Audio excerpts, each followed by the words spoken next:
Hello successful people, welcome to success rules. நான் உங்கள் கார்த்தி. இங்கே இருக்கிற எல்லாருக்குமே நம்மளோட வாழ்க்கையில் நம்ம பணக்காரனாக மாறணும் அப்படிங்கிற ஆசை கண்டிப்பாக இருக்கும்.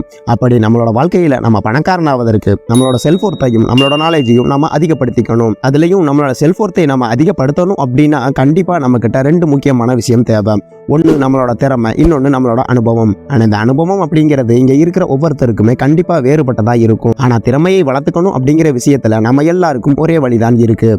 அப்படி உங்களோட வாழ்க்கையில் நீங்கள் பணக்காரனாக மாறுவதற்கு உங்ககிட்ட இருக்க வேண்டிய திறமைகள் என்னென்னங்கிறத பற்றி தான் இந்த வீடியோவில் பார்க்க போகிறோம். அண்ட் அதுக்கு முன்னாடி நம்ம சேனலை இப்போ தான் ஃபர்ஸ்ட் டைம் பார்க்குறவங்களா இருந்தால் நம்ம சேனலை சப்ஸ்கிரைப் பண்ணிட்டு வீடியோவை தொடர்ந்து பாருங்கள். வாங்க வீடியோக்குள்ளே போகலாம். Number 1, negotiation skills.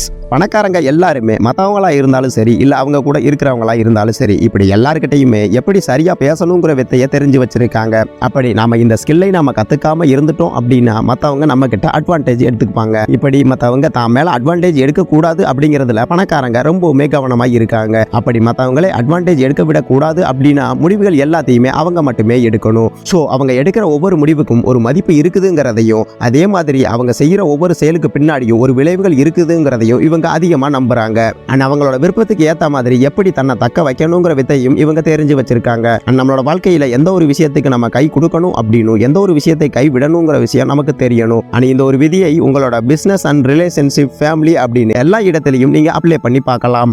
Number 2, leadership. பெரும்பாலும் இங்க இருக்கிற எல்லாருமே ஒரு பொறுப்பை எடுத்துக்க தயங்குவாங்க.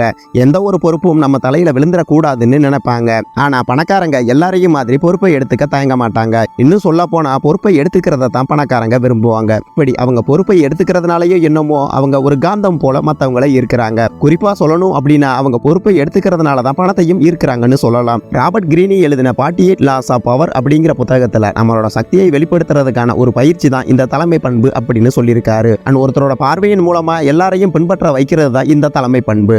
அண்ட் உங்களோட தலைமை பண்பு தான் உங்களோட செயல்திறனை தீர்மானிக்குதுன்னு சொல்றாங்க. அண்ட் அதுலயும் குறிப்பா சொல்லணும் அப்படின்னா பணக்காரங்களுக்கிட்ட இருக்கக்கூடிய தலைமை பண்பு அப்படிங்கிறது ஒரு வசதியான விளையாட்டுன்னு சொல்லி ஆகணும். ஏன்னா பணக்காரங்களோட எண்ணம் அப்படிங்கிறது அவங்கள மட்டும் சார்ந்ததா இருக்காது. அவங்க கிட்ட வேலை செய்யறவங்க, அவங்க கூட இருக்கிறவங்க அப்படின்னு இவங்க எல்லாருக்கிட்டையுமே இதனுடைய தாக்கத்தை பார்க்கலாம். ஸோ நீங்க பணக்காரனாக மாறணும் அப்படிங்கிறதுக்காக நீங்க எந்த ஒரு ஸ்கில்லை கத்துக்க நினைச்சாலும் அதுக்கு முன்னாடி மற்றவங்களை வழிநடத்துற இந்த தலைமை பண்பு அப்படிங்கிறத நீங்க கண்டிப்பா வளர்த்துக்கணும். உங்களோட வாழ்க்கையில லீடர்ஷிப் குவாலிட்டியால உங்களை இன்ஸ்பயர் பண்ணது யாரு அப்படிங்கிறத நம்ம சேனல் கமெண்ட்ல சொல்லுங்க. அந்த லீடர் யாரு அப்படிங்கிறத நானும் தெரிஞ்சுக்கிறேன். Number 3, adaptability. தன்னை எல்லா சூழ்நிலைகளுக்கும் ஏற்ற மாதிரி தக்க வச்சுக்கிறதும் ஒரு திறமை தான். அண்ட் அதுலேயும் குறிப்பாக பணக்காரங்க அவங்க இதுவரைக்கும் பழகாத ஒரு சூழ்நிலையில் சுலபமாக தன்னை தக்க வச்சுக்கணுங்கிறதுக்காக மெனக்கிடுவாங்க. இப்படி அவங்க இதுவரைக்கும் அவங்களுக்கு அனுபவம் இல்லாத தொழிலை தொடங்குறது அப்படிங்கிறது அவங்க பலமான ஆளுன்னு காமிக்கிறதுக்காக கிடையாது. அண்ட் எந்த ஒரு மாற்றமாக இருந்தாலும் தன்னால் தன்னை தக்க வச்சுக்க முடியும் அப்படிங்கிறத காட்டுறதுக்காக தான் அவங்க இப்படி செய்கிறாங்க. தன்னை மாற்றங்களுக்கு எதிர்கொள்ள தயார் பண்ணுறது மூலமாக அதில் கிடைக்கிற வாய்ப்புகளை இவங்க பயன்படுத்திப்பாங்க. அண்ட் அவங்களால தீர்மானிக்க முடியாத ஒரு சூழ்நிலையில் தன்னை ஈடுபடுத்திக்கிறது மூலமா புது புது வியூகங்களை இவங்க உருவாக்குறாங்க. இப்படி தன்னை சவாலான மாற்றங்களுக்கு எதிர்கொள்ள மாத்திக்கிறது தான் இவங்களோட உண்மையான செல்வமாவே இருக்குது. ஸோ நீங்களும் பணக்காரன் ஆகணும் அப்படின்னா எப்பயும் போல ஒரு வேலைக்கு வந்தோம் போனோம் அப்படின்னு இல்லாம சவாலான சூழ்நிலைகளில் எதிர்கொள்ள உங்களை நீங்களே ஈடுபடுத்திக்கணும். Number 4, networking. பணக்காரனா மாறுறது அப்படிங்கிறது பணத்தை மட்டும் சார்ந்தது இல்லை அப்படிங்கிற விஷயம் இங்க பணக்காரனா இருக்கிற எல்லாருக்குமே தெரியும். அவங்க நெட்வொர்க்கிங் பண்றதை முதன்மையா வச்சுக்கிறதுல மாஸ்டரா இருக்காங்க. அண்ட் மற்றவங்களோட கம்யூனிகேஷனை ஒரு வலை மாதிரி ஏற்படுத்திக்கிறாங்க. அண்ட் எல்லா வகையிலுமே அவங்களோட செல்வத்துக்கு தேவையான எல்லாரையுமே தொடர்பு கொள்றாங்க. இப்படி தொடர்பு கொள்ற புது புது உறவுகள் எல்லாமே இன்னும் நம்மளோட அறிவை வளர்த்துக்கிறதுக்கான ஒரு வாய்ப்பு தான். இந்த மாதிரி அவங்க மற்றவங்களை தொடர்பு கொள்றது அப்படிங்கிறது ஒரு டீமை உருவாக்குறது மாதிரி தான். ஆனா அவங்க பிளேயர்ஸை உருவாக்குறதுக்கு பதிலாக தனக்கான கூட்டாளிகளை சேகரிக்கிறாங்க. ஸோ நம்ம எந்த அளவு மற்றவங்களோட கெப்பாசிட்டியை பயன்படுத்திக்க முடியுமோ அந்த அளவு நம்மளால பணத்தையும் உருவாக்க முடியும். நீங்களும் என்னோட நெட்வொர்க் தான் அப்படின்னா மறக்காம எஸ்ன்னு கமெண்ட் பண்ணுங்க. Number 5, time management. நம்மளோட நேரம் அப்படிங்கிறது கண்டிப்பாக பணம் கிடையாது. ஏன்னா நேரத்தை நம்மளால் வாங்கவோ எடுக்கவோ முடியாது. அண்ட் நீங்கள் பணக்காரனாக மாறினதும் பணத்தை விட அதிகமாக இந்த நேரத்தை தான் ஒரு சொத்தாக பார்ப்பீங்க. அது மட்டும் இல்லாமல் எப்படி இந்த நேரத்தை முதலீடு பண்ணலாம்னு யோசிப்பீங்க. ஏன்னா நீங்கள் நேரத்தை சரியாக பயன்படுத்துறது தான் உங்களோட தலைவிதியை தீர்மானிக்குதுன்னு சொல்லலாம். அண்ட் பணக்காரங்களோட தொடர்பு கொள்கிற ஆட்கள் எல்லாருமே அவங்களோட நேரத்தை தான் வாங்க நினைக்கிறாங்க அப்படிங்கிற விஷயம் அவங்களுக்கும் தெரியும். பணக்காரங்களோட ரகசியங்களை தெரிஞ்சுக்கிறதுக்காக தான் மற்றவங்க தங்களை தேடுறாங்க அப்படிங்கிற விஷயமும் அவங்களுக்கு தெரியும். இப்படி தங்களோட ரகசியங்களை தெரிஞ்சுக்க நினைக்கிற ஆட்களுக்கு பணக்காரங்க எப்பயுமே தன்னோட நேரத்தை கொடுக்கறது இல்ல. அதுக்கு பதிலா அவங்களோட ஒவ்வொரு நாளையும் கவனமா திட்டமிடுறாங்க. இன்னும் குறிப்பா சொல்லணும் அப்படின்னா ஒவ்வொரு மணி நேரத்தையும் எப்படி செலவு பண்ணணும் அப்படிங்கறத அவங்க யோசிக்கிறாங்க. அவங்களோட எந்த வேலைக்கு எவ்வளவு நேரம் தேவைப்படுது அப்படிங்கறத பொறுத்து தான் தன்னோட வேலைகளை தீர்மானிக்கிறாங்க. முக்கியமா அவங்களோட நேரத்துக்கு எந்த வேலை சரியான மதிப்பை கொடுக்குதோ அதை தான் அவங்க முதல்ல செய்யறாங்க. அவங்க இந்த மாதிரி மிகப்பெரிய வெற்றிகளை அடைகிறதுக்கு காரணமே அவங்களோட நேரத்தை சரியா திட்டமிட்டு செலவிடுறது தான். இந்த மாதிரி நேரத்தை சரியா பயன்படுத்தணும் அப்படிங்கிற வித்தையை அவங்க பல வருடமா கத்துக்கிட்டு இருக்காங்க. இதனாலதான் சுலபமா வர்ற போற எல்லாருக்குமே தன்னோட நேரத்தை இவங்க கொடுக்க மாட்டாங்க. Number 6, sales and branding. இந்த உலகத்துல ஒன்று நாம எதையாவது விற்கிறோம் இல்லை நாம விற்கப்படுறோம். சேல்ஸ் அண்ட் பிராண்டிங்ல நாம மாஸ்டர் ஆகிறது அப்படிங்கிறது ஒரு விஷயத்தை சரின்னு மற்றவங்களை கன்வின்ஸ் பண்றதுக்கு சமம். குறிப்பா சொல்லணும் அப்படின்னா மற்றவங்களோட தேவைகள் கனவுகள் இது எல்லாத்துலயுமே ஆழமா கனெக்ட் ஆகிற ஒரு விஷயம் தான் இந்த சேல்ஸ். இந்த மாதிரி கனெக்ட் ஆகிறது மூலமா உங்களோட ப்ராடக்ட் இல்ல சர்வீஸை வாங்க வைக்கிறது தான் இதனோட முதல் வேலை. உதாரணமா சொல்லணும் அப்படின்னா நாம பயன்படுத்துற ஒரு பிராண்டான கொக்கோ கோலாவை எடுத்துக்குவோம். பல நூற்றாண்டுகளை தாண்டிய இப்போ வரைக்கும் இந்த பிராண்டுக்கு இணையான தயாரிப்பை யாராலையும் கொடுக்க முடியல. நாம விற்கிற ஒரு பொருள் நம்மளோட பண தேவைக்காக மட்டும் இருக்கக்கூடாது. அதுக்கு பதிலாக அது நம்மளோட சிம்பிளாகவும் தனித்துவமாகவும் இருக்கணும். நம்மளோட தொழிலை கஸ்டமர்ஸோட ரிலேட் பண்ணி அந்த ப்ராடக்டை நமக்கு விற்க தெரியணும். ஸோ நீங்க ஒரு பிசினஸ் மேனாகவோ பிசினஸ் உமனாகவோ நினைக்கிறீங்க அப்படின்னா உங்களுக்கு சேல்ஸ் அண்ட் மார்க்கெட்டிங் பத்தின நாலேஜ் கண்டிப்பா தெரிஞ்சிருக்கணும்.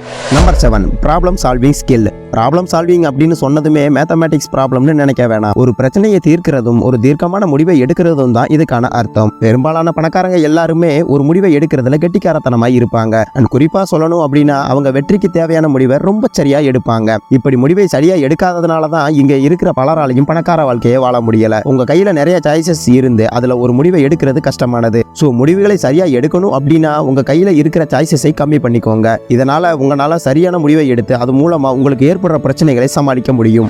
Number 8, discipline. பணக்காரங்க பெரும்பாலும் டிசிப்ளினான ஆளா இருப்பாங்க. அப்படி என்னதான் டிசிப்ளினா இருக்காங்க அப்படின்னு நீங்க கேட்கலாம். அண்ட் பணக்காரங்க எல்லாருமே ஒரு கோல் அண்ட் பிளானோட எப்பயுமே இருப்பாங்க. ஆனா அந்த கோல் அண்ட் பிளானை செஞ்சு முடிக்கிறதுக்குள்ள அவங்களும் பல டிஸ்ட்ராக்ஷனை ஃபேஸ் பண்ணியிருப்பாங்க.